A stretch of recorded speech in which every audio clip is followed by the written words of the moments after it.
Hermanos, no importa el trasfondo que usted tenga. No importa la procedencia, ni la cultura, ni cuál fue la fe religiosa en la cual usted comenzó a conocer acerca del Salvador. Pero Jesús es una persona muy difícil de ignorar. Casi 2.000 millones de cristianos aseguran ser sus seguidores.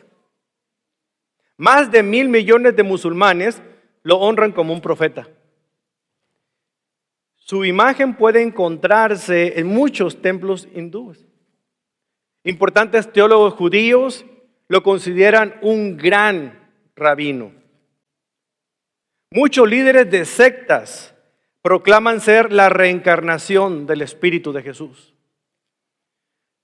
Un catedrático de la Universidad de Yale, Jaroslav Pelikan, dijo lo siguiente: independientemente de lo que cualquiera en lo personal piense o crea de él, Jesús de Nazaret ha sido la personalidad dominante en la historia de la cultura occidental por más de 2.000 años. La mayor parte de la humanidad pone fecha a los calendarios a partir de su nacimiento. Millones usan su nombre para jurar y otros millones lo usan para orar. Hermanos, pese a cualquier situación, cualquier aspecto en nuestra vida, Jesús capta la atención de todos. Algunos a favor, otros en contra, pero capta la atención.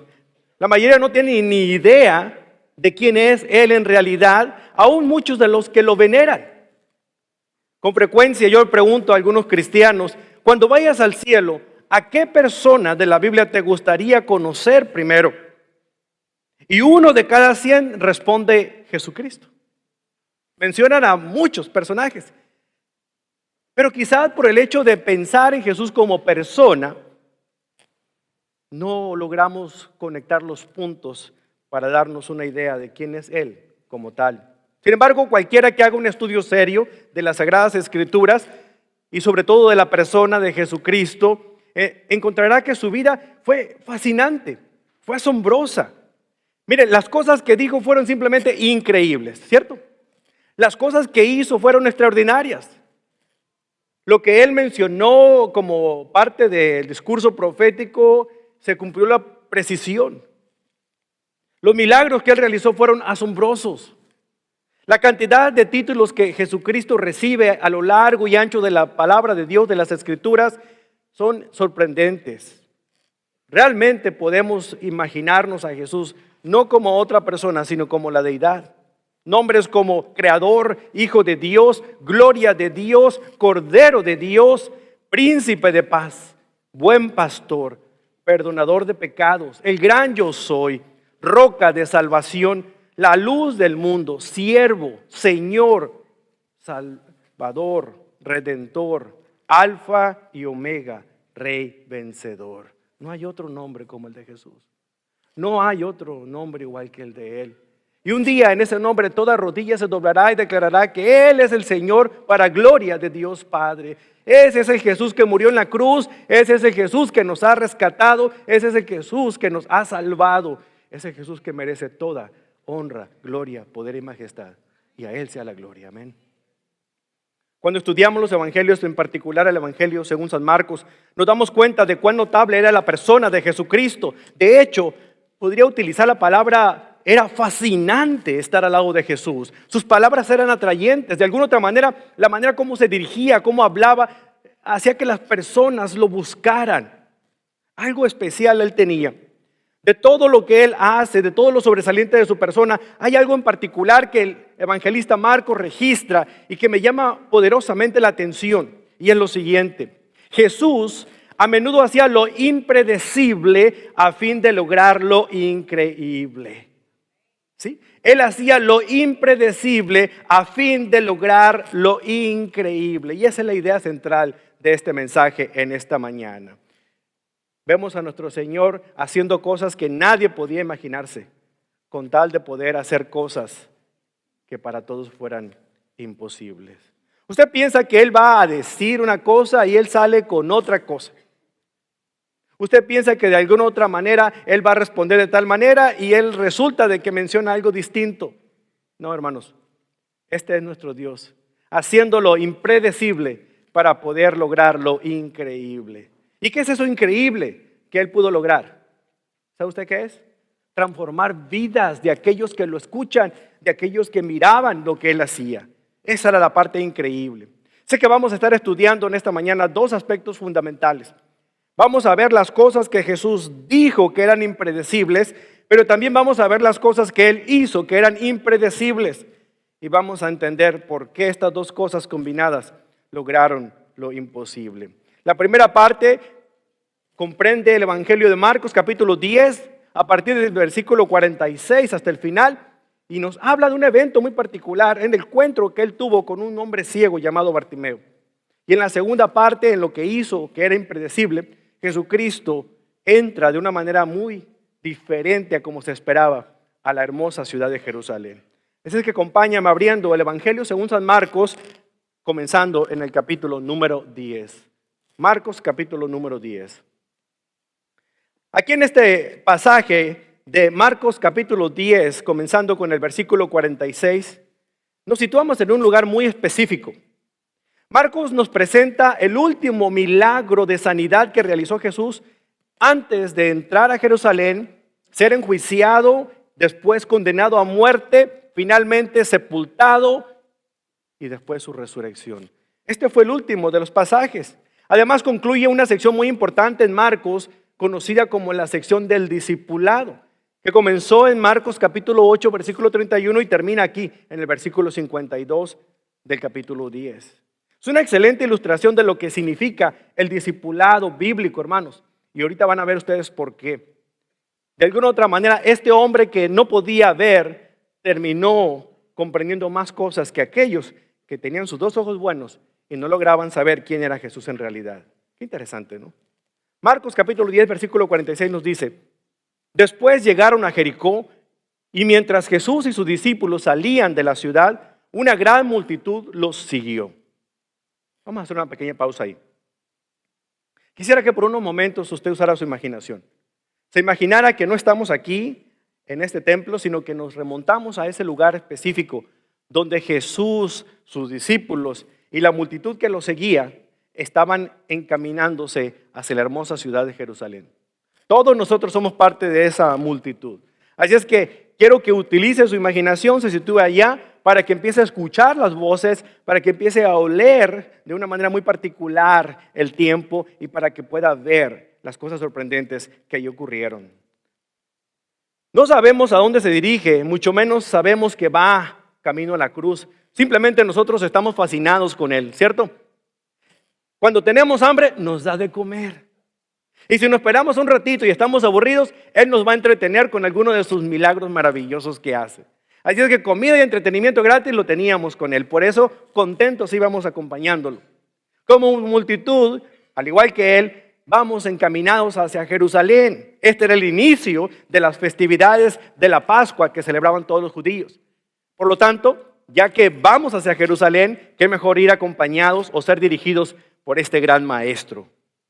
El encuentro que Jesús tuvo con el hombre ciego, que se registra aquí en Marcos capítulo 10, versículo 46, también se encuentra en dos otros de los evangelios, como el evangelio de Mateo y el evangelio de Lucas. Nada más que hay algunas cosas que divergen entre sí.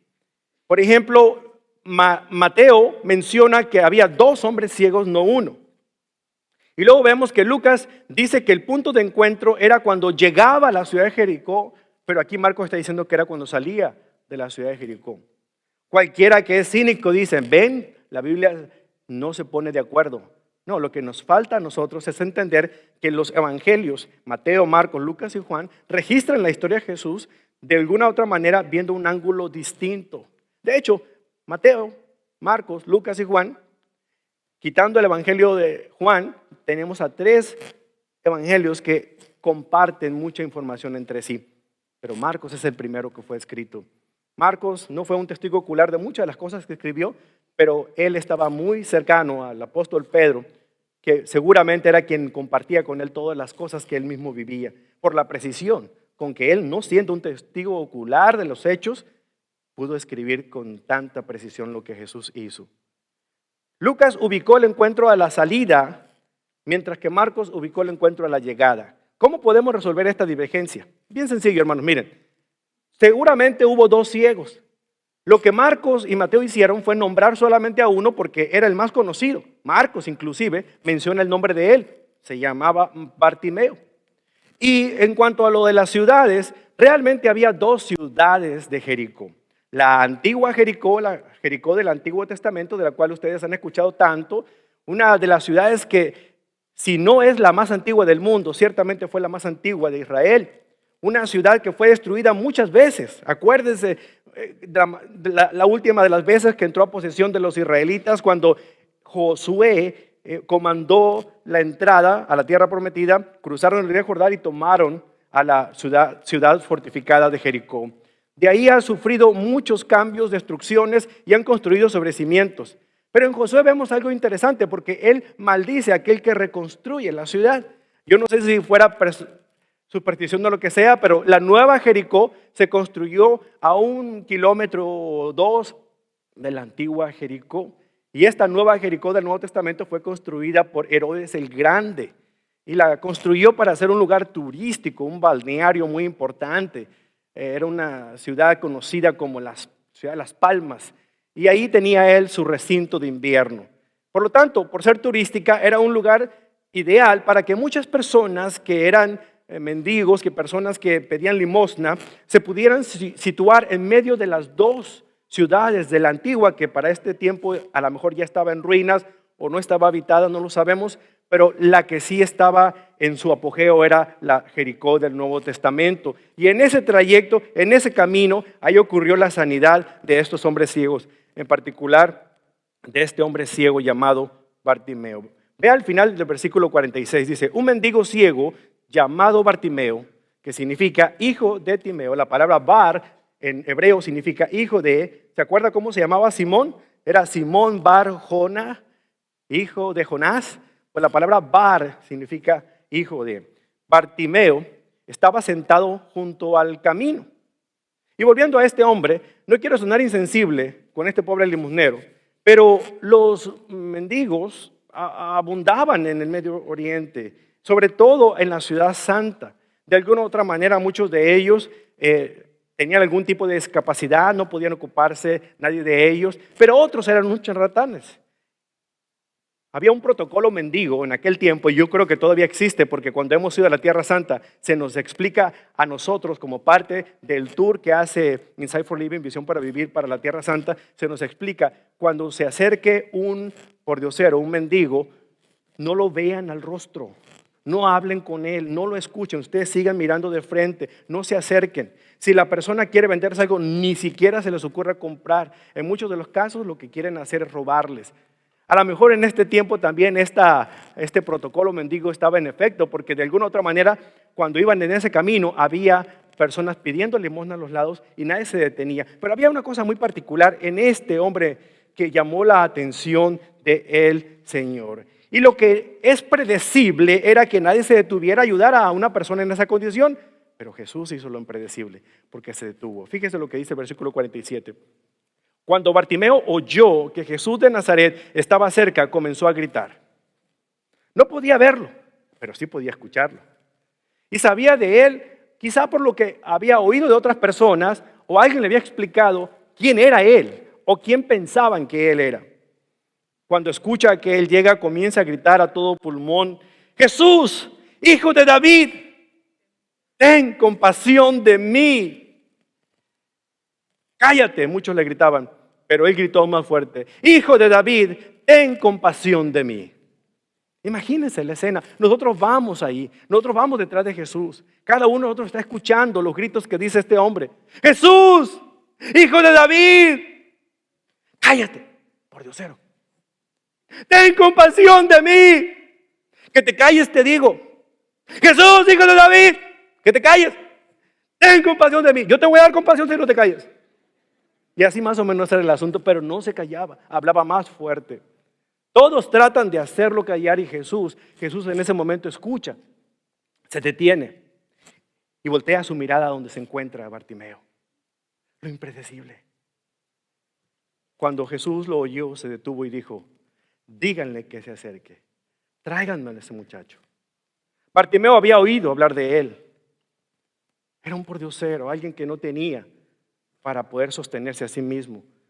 Alguien que no podía hacer mucho. Su única protección era una manta que tenía que poner enfrente de él para que la gente arrojara las monedas. Era su única protección, era lo único valioso que él podía considerar que tuviera. Pero escuchó al hijo de David, escuchó a este hombre que él consideraba era el Mesías y decide arriesgarse, a hablarle, a gritarle, a llamar su atención, porque sabía que era su única esperanza de vida. Veamos el significado de la frase hijo de David. Cuando vamos al Antiguo Testamento, en 2 Samuel 7, encontramos una promesa increíble que se ha hecho a los descendientes del rey David, que vendría un día a ser el Mesías, el ungido de Israel, y se sentaría en el trono de David. Era una promesa. Bartimeo había escuchado esa promesa. Por eso, en ese momento, ató cabos, unió los puntos y dijo, Él es el Mesías. Entonces el nombre que Bartimeo utiliza llama la atención de Jesús. Por eso es que se detuvo, porque no muchos sabían quién era en realidad. Pero este hombre no tuvo temor de poder gritar a los cuatro vientos lo que él consideraba que él era. Eso hizo que se detuviera. ¿Pero qué fue lo que hizo que lo mandara a buscar? La segunda frase, cuando le dijo, Señor, ten misericordia, ten compasión de mí. Entonces él, movido a la acción, mandó traerlo. Aquellos que tienen sus ojos buenos, su vista buena, muchas veces pueden perderse de reconocer a Jesús como el Salvador. Los discípulos de alguna otra manera lo estaban. Judas, por ejemplo, lo seguía de cerca, era parte de los 12, era el tesorero del grupo, era alguien que de alguna otra manera caminaba con él y veía todo lo que hacía. Pero aún con sus ojos él no veía quién era en realidad.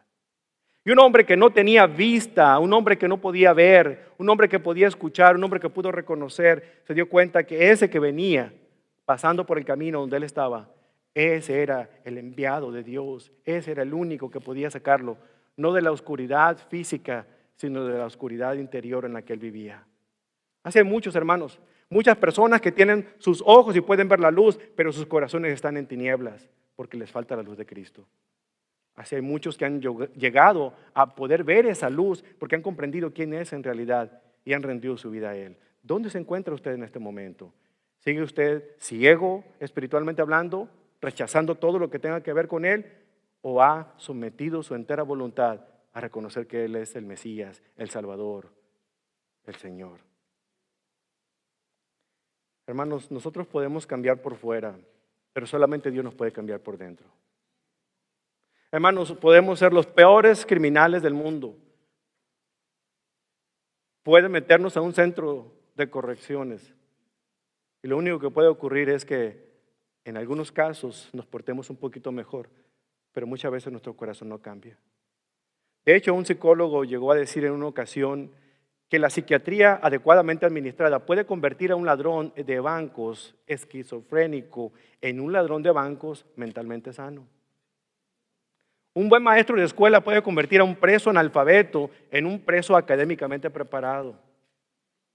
Un buen predicador puede predicar sermones y puede hacer que muchos de los cristianos pecadores se hagan más inteligentes, pero continúen en el pecado. Solamente Cristo puede cambiarnos de adentro hacia afuera.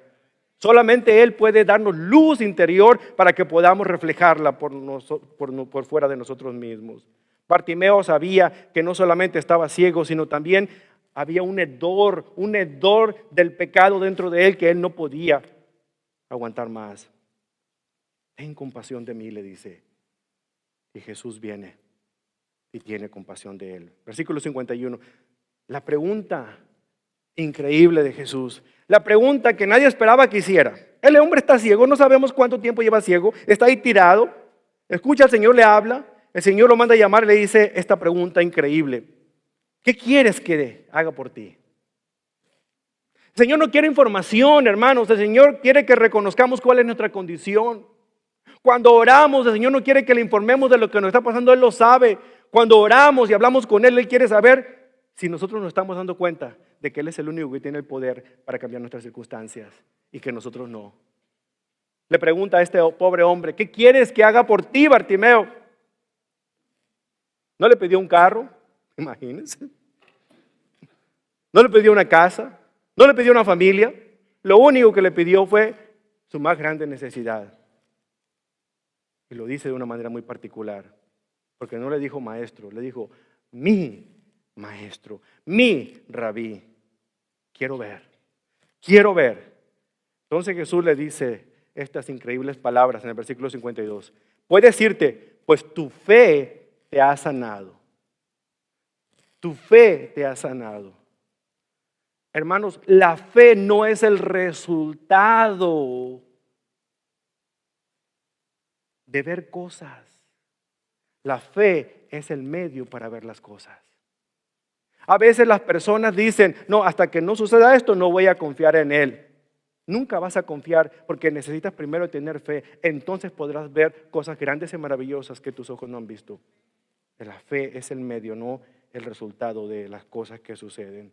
Entonces Bartimeo, quien estaba sentado junto al camino, después de que recobra la vista, comienza a seguirle. Jesús es un hombre notable. Bartimeo lo sabía. Jesús no era un gran maestro como algunos aseguran, como otras religiones afirman. Me encanta lo que C.S. Lewis, este gran pensador cristiano, plasmó en su libro Mero Cristianismo. Escuche lo que él dijo de Jesús. Trato de prevenir a cualquiera para que no diga la necedad que la gente dice a menudo respecto a él. Estoy dispuesto a aceptar a Jesús como un gran maestro de moral, pero no acepto sus aseveraciones de ser Dios. Esa es una de las cosas que no deberíamos decir, dice C.S. Lewis. Un hombre que era simplemente un hombre y que decía toda clase de cosas solo por decir, no calificaría para ser un gran maestro moral como Jesús. Podría ser un lunático o un ambiguo, o el mismo demonio del infierno. Le corresponde a usted hacer su elección si este hombre fue y es el Hijo de Dios, o de lo contrario fue un loco o algo peor. Usted puede hacer callar a Jesús por tonto, puede escupirlo y tratarlo como un demonio, o puede caer a sus pies y llamarlo mi Señor y mi Dios.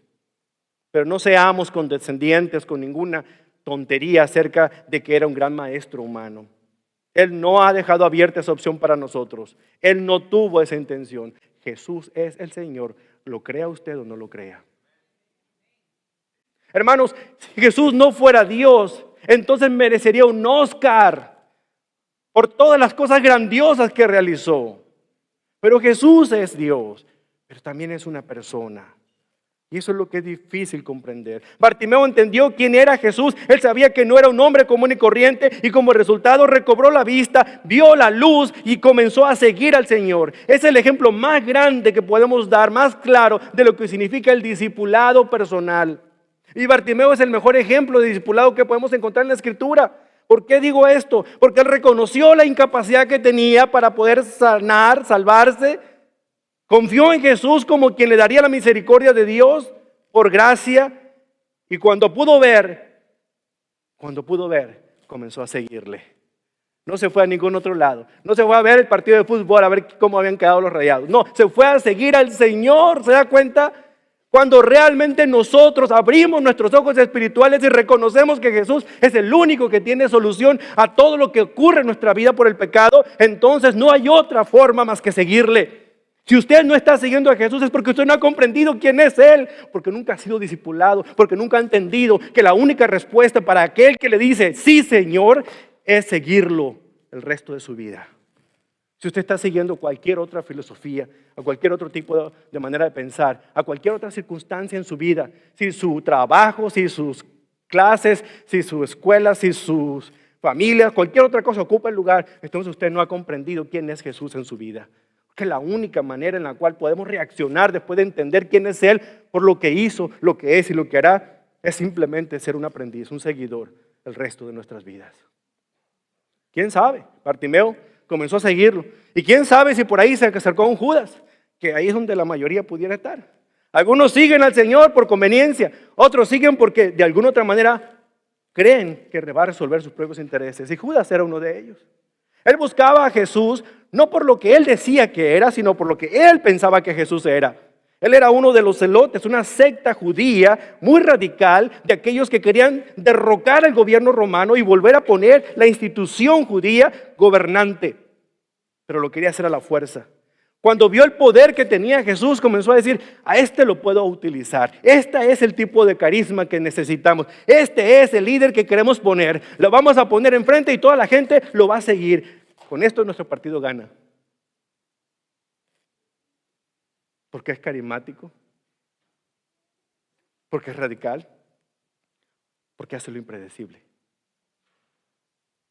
Pero él lo único que quería era una salvación física de la tiranía del gobierno. Cuando Jesús comenzó a discipularlos, a enseñarles a ellos lo que le iba a acontecer cuando llegaran a Jerusalén, es como si este hombre dijera, no. Judas pensaba, no. Cruz, que se va el diablo y venga Jesús. No, perdón. De alguna otra manera lo que quería era que él sirviera a sus intereses personales. ¿Por qué sigue usted a Cristo? ¿Por el alimento? ¿Por qué sigue usted a Cristo?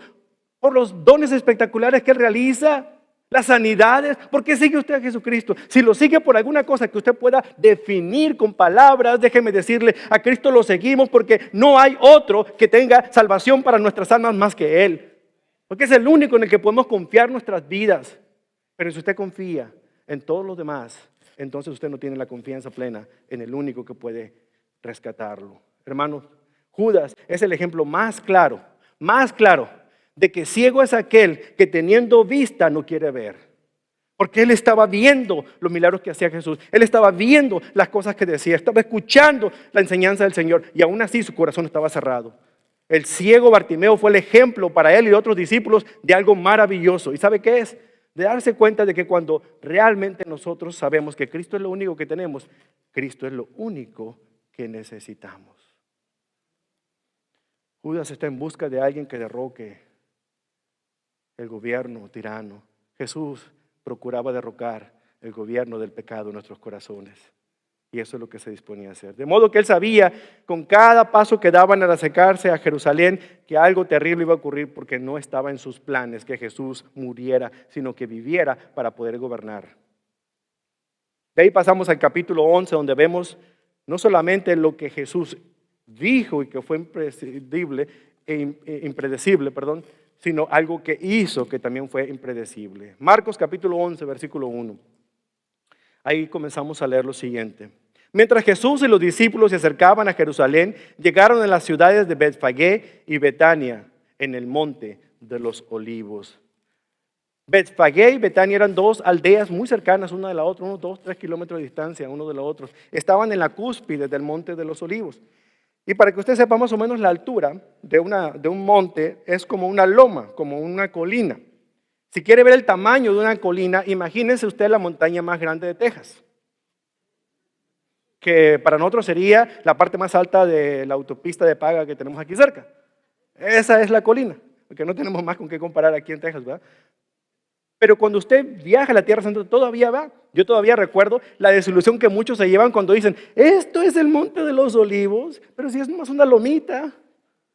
Pues sí, ahí habían llegado y en la parte alta de esa loma estaban estas dos aldeas donde el Señor tiene un plan muy particular. Betfagé significa el lugar de los higos verdes, mientras que Betania significa el lugar de los higos y los dátiles ya maduros. Qué interesante, ¿verdad?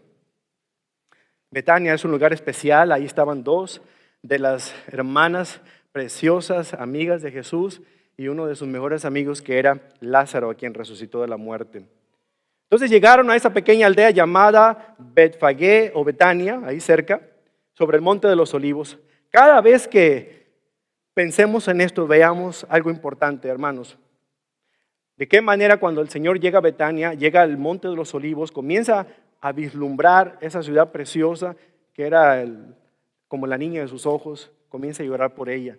Y empieza a descender desde el monte de los olivos hasta el valle del Cedrón, que es un arroyuelo que no tiene nada de agua, pero era en aquel tiempo del Antiguo Testamento cuando había sacrificios de animales, ese arroyo se llenaba de sangre de todos los sacrificios. Y eso dividía lo que era el monte de los olivos de lo que ahora es el muro que rodeaba al templo de Jerusalén. Cuando llega a ese lugar, el rey está listo para bajar y cuando lo vemos bajar hace lo impredecible.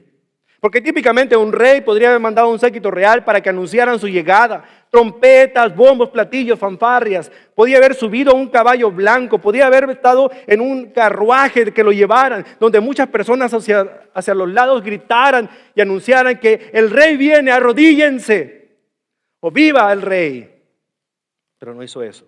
Hizo lo impredecible. Versículo 2. Les dice a sus discípulos, y uno de ellos pudo haber sido Pedro: miren, vayan a la aldea que está allí. En cuanto entren, verán un burrito atado que nadie ha montado. Desátenlo y tráiganlo aquí. De hecho, Mateo nos dice que más que un burro era un pollino, es decir, una cría de una burra. Y a lo mejor trajo tanto a la mamá como al pequeño, porque si no el niño no quería venir, ¿verdad? Se trajo los dos. Me puedo imaginar a Judas cuando ven que traen el burro y el Señor lo pone ahí y luego le pone unos mantos y luego se sienta en él. Me puedo imaginar a Judas: tienes que estar bromeando. Oye, perdías un caballo para que se la crean que eres un rey, pero un burro. Imagínense la cara de frustración porque los planes no estaban saliendo como él pensaba. Pero lo que Judas no sabía, no había leído su Biblia, era que Zacarías 9:9 estaba diciendo específicamente esto. Zacarías 9:9, el profeta Zacarías anunciaba la manera como el rey Mesías iba a entrar a la ciudad santa. Dice: alégrate, oh pueblo de Sión, grita de triunfo, oh pueblo de Jerusalén. Mira, tu rey viene hacia ti, él es justo y victorioso, pero es humilde, montado en un burro, montado en la cría de una burra. Vea la precisión con la que la profecía se estaba cumpliendo. El Señor lo sabe y el Señor cumple lo que promete. ¿Por qué esto es importante para nosotros? Porque realmente cuando vemos pasajes en la Escritura que nos llenan de esperanza, tenemos que tener la seguridad que todo lo que el Señor ha prometido lo va a cumplir en su tiempo, como ya otras cosas se han cumplido. ¿Quién nos recuerda el pasaje en 1 Tesalonicenses 4:16 que dice: pues el Señor mismo descenderá del cielo con un grito de mando, con voz de arcángel y con el llamado de trompeta de Dios? Primero los creyentes que hayan muerto se levantarán de sus tumbas. Luego junto con ellos todos los que sigamos vivos en la tierra seremos arrebatados en las nubes para encontrarnos con el Señor en el aire. Entonces estaremos con el Señor para siempre. Esta es una promesa para el cristiano y usted tiene que creerla si es cristiano. Y es una esperanza que tenemos nosotros de saber que lo que el Señor ha prometido lo va a cumplir. Y no se está tardando como algunos piensan, sino que el reloj de Dios está a tiempo y no cambia de horario como el de nuestro país. ¿Acaso no es una magnífica promesa? ¿Acaso no es maravilloso darnos cuenta que lo que el Señor diga lo va a cumplir?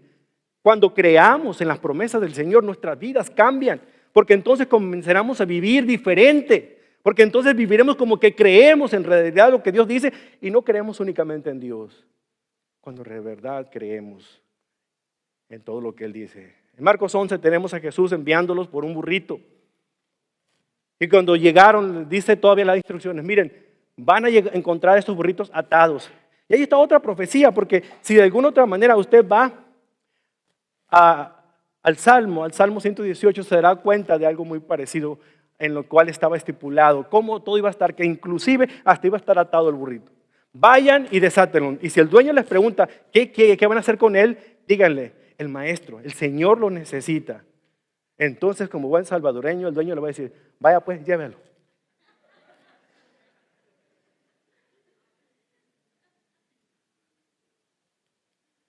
No hay trompetas, ni bombos, ni platillos. El Señor llega montado en un burrito, en una cría de burra, y van entrando por la santa ciudad. Pero la muchedumbre que venía con él y muchos que salieron al encuentro empezaron a recibirlo de una manera muy particular. ¿Qué es lo que decía esta gente? ¿Qué es lo que gritaban? Porque en esa muchedumbre, en ese momento gritaban hosanas al Altísimo, pero 4 días después muchos de esa gente gritaban: crucifícale.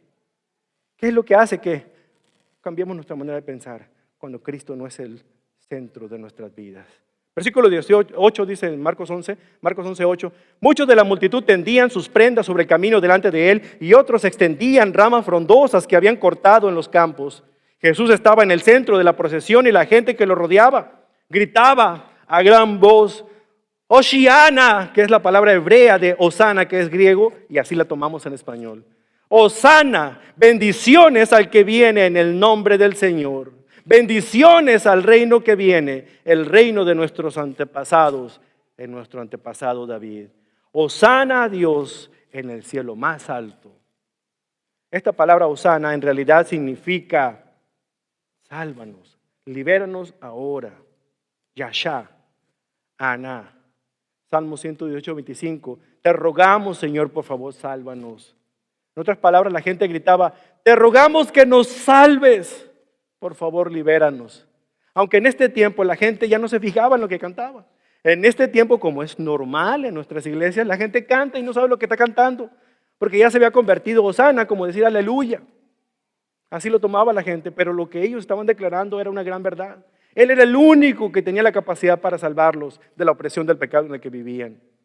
El clamor por salvación y el reconocimiento de que Jesús puede salvar.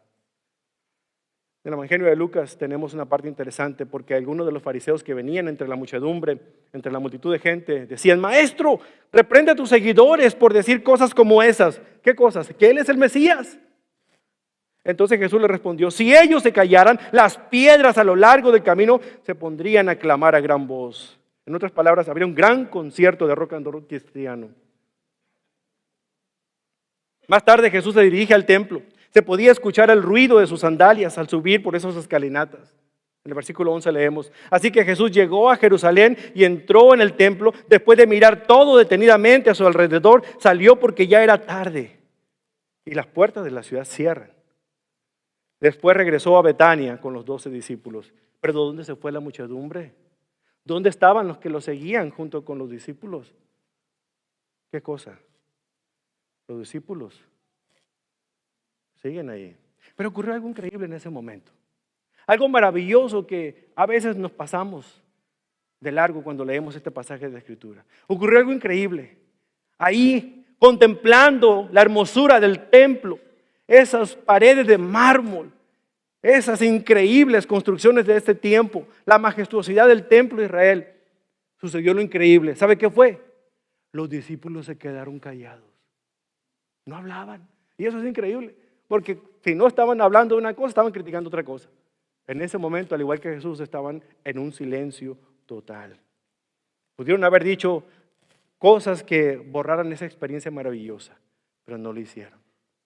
En otro de los evangelios vemos que al día siguiente, cuando el Señor regresa y mira que ya no está esa quietud en el templo, comienza a ver todo lo que está ocurriendo con todos los cambistas de dinero y todos los que estaban vendiendo animales para sacrificio, y comenzó enérgicamente a voltear las mesas, a sacarlos del templo diciéndoles, esta es una casa de oración. Y luego irrumpe, dice Mateo, otras alabanzas que llegaron después de ahí, con un montón de niños con palmas en las manos diciendo, Hosana al Hijo de David, bendito el que viene en el nombre del Señor. Cuando leemos los 3 evangelios sinópticos, tenemos la imagen completa de esta historia maravillosa de la entrada triunfal de Jesucristo. ¿Qué podemos nosotros aprender de estas 2 historias? La historia de Jesucristo en su encuentro con Bartimeo y lo que él aprendió. Y la historia de su entrada impredecible a la ciudad santa. Al menos 3 cosas, hermanos. Primero que nada, en momentos conmovedores, cuando se sienta tentado a hablar algo que es predecible, es mucho más apropiado guardar silencio. Eso es lo impredecible. Hay algo acerca de los sonidos del silencio que pueden decir más que las palabras. Por ejemplo, cuando usted asiste a un funeral, una persona muy querida de usted, un familiar, un amigo, perdió a un ser querido. Y a veces no sabemos qué decir. Estamos pensando, ¿qué pasaje de la Escritura le digo? O algo, alguna cosa. Y llegamos, ¿no? Lo típico que la gente ahí en el mundo hace es mi más sentido pésame. Pero ¿sabe qué? No importa lo que usted diga. Mi más sentido pésame, resignación, Dios sabe lo que hace, ya verás cuál es su propósito. Todo eso que digamos es como un limón que ponemos sobre una herida en el corazón de ese doliente. Porque no hay palabra alguna que le devuelva la vida a su ser querido que se ha ido. Saben que en momentos como eso, la mejor forma de nosotros hablar es guardar silencio. Acercarnos a la persona doliente, darle un abrazo, darle un beso, respetuosamente, acercarnos a esa persona y no decir nada. y quedarnos ahí, que la persona sepa que estamos ahí con ellos. Eso puede comunicar mucho más que lo que ustedes se imaginen. ¿Para qué escribir una carta, una eulogía, una carta maravillosa de decirle todo lo que va a ocurrir ahora que su ser querido ha muerto? Por favor. Mejor suframos con los que sufren en la manera en que mejor podemos hacerlo, guardando silencio. Me encantan las palabras del pastor Swindoll cuando dice: nunca me he sentido mal por las cosas que no he dicho. Y tiene toda la razón. De las cosas que decimos son de las que nos arrepentimos, pero es raro que alguien se arrepienta de lo que no ha dicho. Calladitos, hermanos, nos vemos más bonitos. Segundo, en lugares importantes, cuando se siente impulsado a sentir orgullo, algo que es predecible, es mucho más impresionante permanecer genuinamente humildes. Piense en la ocasión en que usted ha sido reconocido por algo que ha hecho.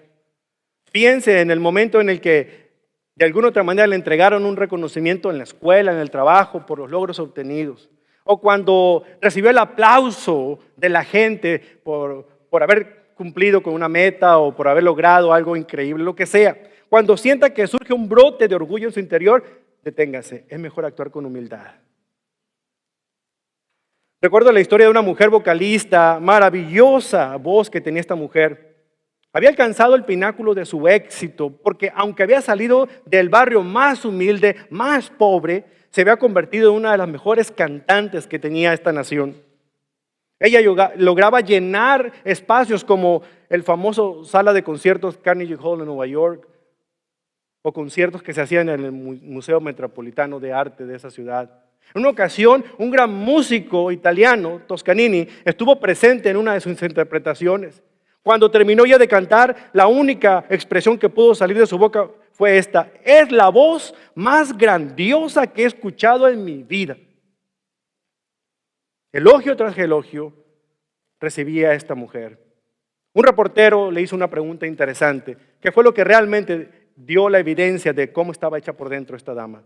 Le hizo la pregunta: ¿cuál ha sido el momento más significativo de su vida ahora con tanto éxito que tiene? Ella pudo haber nombrado cualquier momento en el que hubiera cosechado un gran éxito, o las personas que acudían a sus conciertos, o cuando tuvo la oportunidad de cantar ante la reina de Inglaterra como su espectadora número 1, pero no mencionó nada de eso. ¿Saben cuál fue su expresión? La siguiente: el momento más significativo de mi vida fue cuando me di cuenta que mi mamá ya no tenía que volver a lavar ropa ajena otra vez. Humildad. Humildad. Porque los que hoy dicen Hosana, mañana dirán crucifícale. Y eso va para todos, no para Cristo. Cuídese de estar usted siendo de alguna manera adicto a la aprobación. Cuídese de buscar los aplausos, cuídese de buscar que lo elogien, cuídese de buscar reconocimientos. El único reconocimiento que debemos procurar es el de Dios nuestro Señor. Fuera de ahí todo lo demás es volátil, hermanos. Porque hoy los que nos alaban mañana nos van a querer crucificar. Entendamos esta lección. Número 3, en momentos aterradores, cuando se sienta cegado por el rencor o la amargura, y eso es predecible para muchos, es mucho más útil una confesión vulnerable. Y aquí es algo que va a lastimar el corazón de algunos de ustedes. ¿A qué me refiero con esto?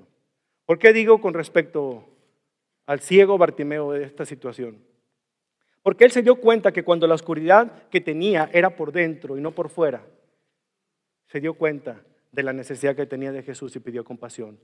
Trágicamente hay muchas personas que viven sus vidas sin darse cuenta de la oscuridad que hay dentro de ellos. Ven bien, logran divisar cualquier problema, cualquier obstáculo, pero no son capaces de reconocer que por dentro de ellos hay una naturaleza pecaminosa que sigue todavía haciendo de las suyas. Usted que me está escuchando puede ser uno de ellos. Por eso le digo que va a dolerle lo que voy a decirle. Porque todos llevamos esa naturaleza por dentro. Yo no sé cuántos de ustedes han escuchado el nombre de Mike Wallace. Mike Wallace fue el periodista estadounidense más reconocido y el primer presentador del famoso programa 60 Minutos en inglés de la cadena CBS.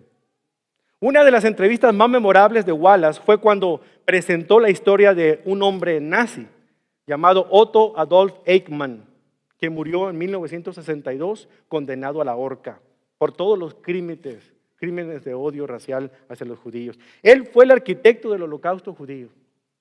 El periodista Wallace planteó una pregunta cuando estaba haciendo el resumen de la vida de Eichmann y dice, ¿cómo es posible que un ser humano actúe como actuó Eichmann? ¿Era acaso un monstruo, un demente o quizá algo más aterrador? Un ser humano normal. Normal, imagínense. Este hombre fue el causante de que 6 millones de judíos murieran en la cámara de gas. Cualquier televidente respetable hubiera apagado el televisor de coraje y más si era judío. La respuesta más sorprendente vino del entrevistador de esa noche.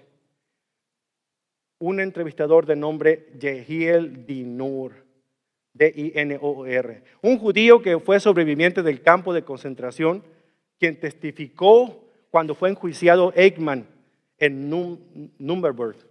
Él fue el testigo que narró las situaciones que él vivió.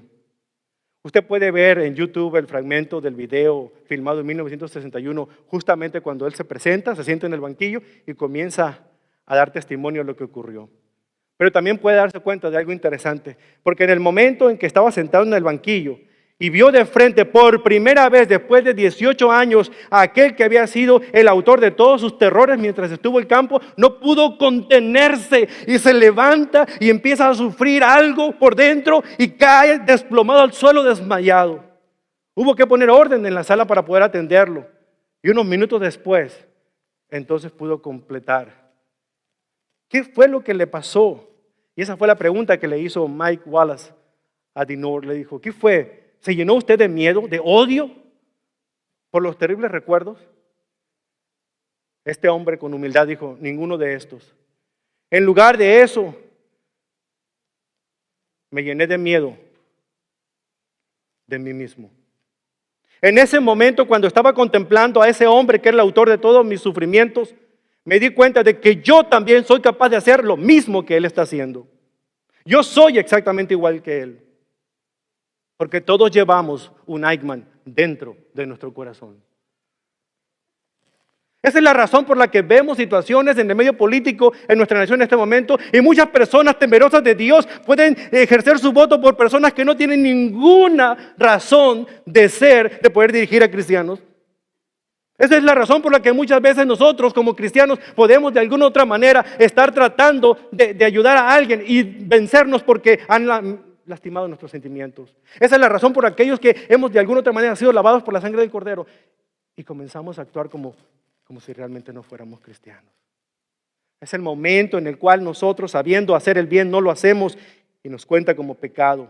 Porque el corazón de todos los seres humanos, sean cristianos o no, es una laguna profunda, un pozo profundo, oscuro, que únicamente por la gracia de Dios nosotros no hacemos todos los destrozos que muchas personas en este mundo hacen, por la gracia de Dios. Pero todos tenemos el potencial de hacer las cosas más terribles por nuestra naturaleza pecaminosa. Bartimeo lo supo, por eso a él no le preocupaba tanto que no tuviera la vista para ver la luz exterior, pero quizá el hedor de su propio pecado lo tenía y pudo clamar ayuda al único que podía liberarlo de esos temores. Yo no sé cuál sea su situación, pero déjeme decirle que usted como yo, todos, de alguna otra manera en nuestra naturaleza pecaminosa, podemos ser capaces de hacer las atrocidades más terribles. Es solamente por la gracia de Cristo que nosotros seguimos adelante caminando con Él. No se desvíe, hermano. Si usted piensa que está firme, cuidado, mire que no caiga, dice Pablo. Entonces entendamos, Cristo está aquí presente, hermano. Cristo Jesús está aquí con nosotros. Él está pasando en este momento enfrente de nosotros. Ustedes y yo, que somos personas que a lo mejor estamos desviando nuestra mirada en cosas de este mundo, escuchamos su voz. ¿Cómo va a responder ante Jesús? ¿Va a gritar de todo corazón que Él tenga compasión de usted? ¿O como siempre va a ignorar y dejarlo pasar como un domingo más? La respuesta es suya.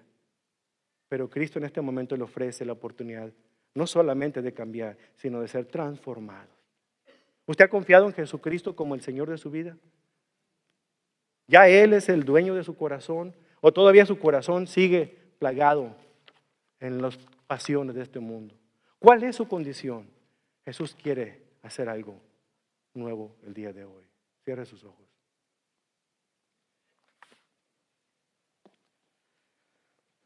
Bendito Padre Celestial, reconocemos, Señor, que no hay absolutamente nada, nada dentro de nosotros, Padre bendito, que nosotros podamos traer, que podamos ofrecer, que podamos de alguna otra manera mostrar como una ofrenda. Señor, reconocemos, Señor, que ante todos los títulos que se le han dado a usted como el Hijo de Dios, no hay ningún otro nombre en quien podamos confiar. No lo hay, Señor. Solamente el nombre de Cristo es el poderoso. Porque en ese nombre un día toda rodilla se doblará y toda lengua confesará que Él es el Rey vencedor. Es por eso, Señor, que venimos humildemente a pedirle perdón por nuestros pecados. Es por eso que venimos a suplicarle, Señor, que realmente, aunque nosotros veamos con nuestros ojos físicos, quizá no hemos visto la realidad de las cosas. Somos como aquellos discípulos que de alguna otra manera siguen al Señor de lejos, pero no hemos comprendido lo que Él es capaz de hacer en nuestras vidas. Oh Señor, enséñanos, así como aprendió Bartimeo, quien recibió la vista al haber confiado a Jesús, a recobrar nosotros un conocimiento pleno de quién es Cristo en nuestras vidas. Que solamente, Señor, cuando escuchamos quién es Él y entendemos lo que Él es Él, nuestros labios no van a cesar de gritar Hosana al Hijo de David y declarando que Él es el Mesías. No hay de otra, Señor, solamente o aceptamos a Cristo o lo rechazamos.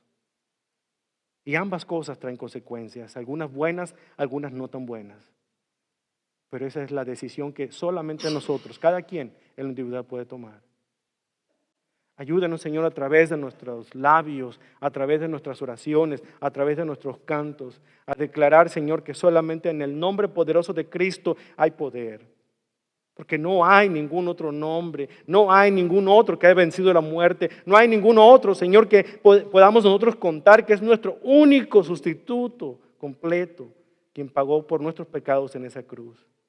Es por eso, Señor, que venimos delante de su presencia para postrarnos, para decirle, Señor, cuánto le amamos, para decirle a Jesucristo que queremos que Él siga siendo nuestro Señor.